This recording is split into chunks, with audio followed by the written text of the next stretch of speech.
Hello everyone, my name is Frederick Lopez and you're in an all-new movie review. Today I'm going to be going over Superman 2, the Richard Donner cut. So yeah, Superman 2, the Richard Donner cut is an alternate version of Superman 2. Pretty much, Superman 2 was released in 1980, a few years after Superman.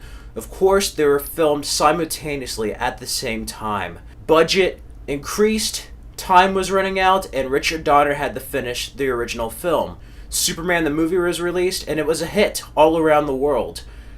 Richard Donner, however, was not let back to the production. He was fired, and Richard Lester took his place, and Superman 2, as we know it, was released. Several decades later, around 2006, when Superman Returns was arriving in cinemas, Richard Donner was brought back by Warner Brothers to finish his version of the film. There's so much footage that was filmed that another film could have been made, Richard Donner said, a couple of years before. And they ended up having to go find it in vaults in Europe and just all around the world where the film was. It was in canisters, it wasn't digital, so it was all physical copy of film. And Warner Brothers, under a limited budget, got Richard Donner back, an editor, and reassembled the footage into what his original vision would have been. This is the closest we can get to it. It is comprised of alternate footage with a little bit of the Lester stuff and screen test footage of scenes I couldn't film later on. But Richard Donner's cut pretty much follows almost exactly what Superman 2 follows. However, the Paris scene is cut out. There's a lot more of that Richard Lester comedy that's taken out. And you have Marlon Brando back as Jor-El with much more of Gene Hackman as Lex Luthor. Overall, this is a true continuation to Superman the movie, and it has a closer feeling to the original movie than Superman 2 did. It still deals with the same themes though. In this version, it starts off with a recap of Superman the movie. The missile he launches out into space hits the Phantom Zone where General Zod, Nam, and Ursa were kept from Superman the movie. They are released and they pretty much terrorize Earth. When we still deal with the same things, we deal with Superman dealing with his two personas of Clark Kent and Kal-El. Him wanting a relationship with Lois. And then in this one, there's more stuff of Lois figuring out who he is early on, right into the first scene of the Daily Planet. She already suspects Clark Kent is Superman. And in a funny scene, he proves her wrong. It's just such a funny scene, but in this one, I noticed one thing from the Lester version to the Richard Donner is that it's done a bit differently while still having the same reaction, the same consequence, the same actions take place, and it's really more of showing and less of telling to the audience, and it makes the film flow so much more better. You get more of Niagara Falls there, and there's a brilliant part where they compile a screen test, and instead of him falling to the fire, she shoots Superman. She shoots Clark Kent, and Clark Kent's like, you realize you would have been wrong, I would have been dead, and she's like with a blank, and she tricks Clark Kent / Superman. It shows more of Lois's wit and overall intelligence. And that's where the romance starts. You get more of a romance between Clark Kent and Lois Lane, and that's one thing that this film sets a precedent on both versions.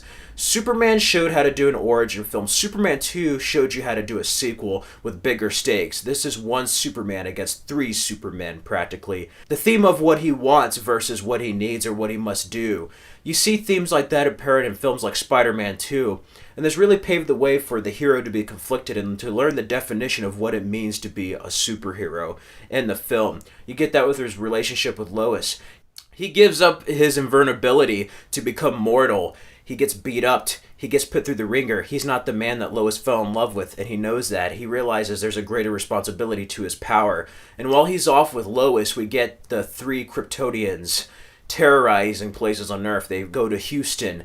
They basically terrorize a town. They go to the White House, and in this we have a larger sequence of General Zod and them being more menacing. Nam doesn't make those funny type of sounds. No, he's silent. He's intimidating. Ursa is even more deadly. She's like a female Zod, and Zod, there's just that scene in the White House that's added into this that adds a level of dread that was missing from the Lester version and really makes it a more intense film with the high stakes. It is during this that they pretty much have the president kneel down before him. And we also have Lex. We get to follow Lex. He's in jail. And Otis is there. We get to see how he escapes. He ends up finding the Fortress of Solitude. He learns about the Kryptonians, and then he makes a deal with the Kryptonians to bring Superman. So now you have the three Kryptonians and Lex Luthor join forces. And ultimately, it's a matter of when Superman will come back. And that scene when he comes back is just fantastic. He goes through a moral lesson. You get an added scene where Jor-El gives Superman back his powers and basically utilizes the rest of the energy that powers the Fortress of Solitude. The Fortress of Solitude is down, and he has his powers back. He had to get his powers back at a cost. He lost his powers with a cost. There's a cost to being a hero, a cost to his powers, and a responsibility he must uphold to protect Earth. And I just love that about this film. The fight scenes are done very well, and the stuff that is added, again, adds to the story, adds to the emotion, but also it just flows so much better. It makes it feel more like Superman the movie. It's only 116 minutes, so it's very short, but it's a good companion to watch with Superman the movie. This is the action side of it. You do get to miss a little bit of other little character moments from the Lester version, and the ending does make more sense after the White House to go back to the bully, but still, you have that scene here with the guy who beat him up. That scene is hilarious, where he's just like, I've been lifting weights. And ultimately, Terrence Stamp is great as General Zod, where he's just like, kneel before Zod! Jack O'Halloran and Sarah Douglas do a great job as Ursa and Non. They're great companions to General Zod, and General Zod is a leader, but ultimately they're very menacing. Yeah, it's just a fun movie overall, and it's 3 threats that match Superman physically. We saw a villain of Lex Luthor who matched him mentally and a bit more with his brains instead of brawn. This one we get to see the brawn of it. We get to see Superman challenge physically, and ultimately what happens if Superman was bad? What happens when there's 3 Kryptonians, the people that are in harm's way? And ultimately it's a lesson of Superman learning why he must protect Earth, why he must never lose his power. We also get a great scene with Lois and Clark outside the fortress. He destroys it, but then here he turns back time because of his original ending. Richard Donner didn't come back, so they had to basically use his version. He didn't want to reuse the White House. He wanted to make this version different. So they kept the turning back in time ending that it originally had. If he was hired to come back to finish Superman 2, he would have done a different ending. He would have done the Kryptonians just a little different. But besides the effects, besides the datedness, this is a far superior version to the original Superman 2. And I'm a fan of the original Superman 2. It set a precedent for superhero sequels, but this one just adds a little bit more and doesn't really have the campiness or just like the humor. It really adds a little bit more level of seriousness, dread, and again, like Superman the movie, it's sincere. I give Superman 2, the Richard Donner cut, a 4 out of 5 and an A-. It is a solid film in its own right. I think it's better than Superman 2, but above all, it's one of the best superhero sequels ever, and it's such a joy and a miracle that we got Richard Donner's cut of Superman 2, the closest to what it possibly could have been. The score by John Williams is fantastic. I love the action. Everything is just more fluid, and he shot this at the same time, but you could tell they perfected the techniques they used in Superman the movie.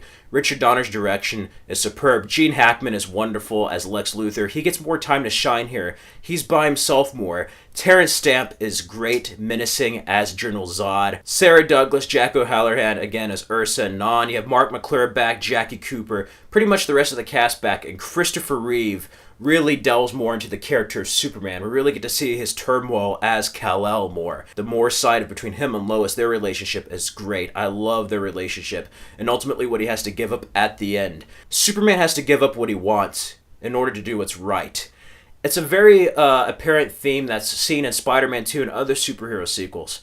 What does it mean to be a hero? What does it mean to have your powers? Second films now follow that role, and Superman 2 started it all. So yeah, an A- and a 4 out of 5. If you haven't seen Superman 2, the Richard Donner cut, or the original version, I highly recommend it. And yeah, if you've seen Superman 2, the Richard Donner cut, let me know in the comments below. What did you think of this film? What is your favorite moment? What change did you like? Do you like Superman 2 or do you like the Richard Donner cut better? I love both versions for different reasons, but I like this one a little bit better. Anyways, if you like this video, click the like button, comment, and subscribe for more videos. Tune in for my next movie review in which I'll be going over 2013's Man of Steel.